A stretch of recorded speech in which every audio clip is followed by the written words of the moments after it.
Présent dans les câbles de chemin de fer, ce cuivre est de plus en plus convoité. Le phénomène ne cesse d'augmenter ces dernières années. 1362 cas de vol de câbles ont été répertoriés en 2012, soit 81% de plus qu'en 2011. Souvent le fait de bandes organisées, ces vols sont commis et ont des conséquences dans tout le pays. Bruxelles n'y échappe pas. Ce sont les voyageurs qui subissent les désagréments de ce remplacement, de ce vol de câble.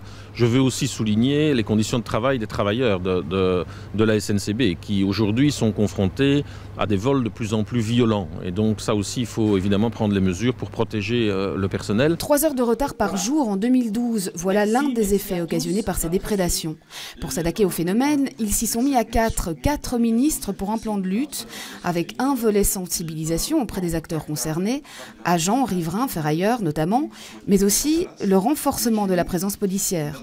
On a 100 personnes de plus dans la police des chemins de fer. On a aussi triplé nos actions policières de grande envergure, notamment le long des chemins de fer, qui nous permet chaque fois de faire des arrestations. Hier à Verviers, plusieurs personnes. Encore le 22-23 avril, une grosse opération avec hélicoptère, etc., qui nous a permis d'arrêter 9 personnes. On renforce vraiment la collaboration constante avec le personnel d'Infrabel et de la SNCB. Autre mesure, une loi devrait bientôt interdire le paiement en cash de ce matériau pour en réduire l'attractivité financière et permettre la traçabilité bancaire.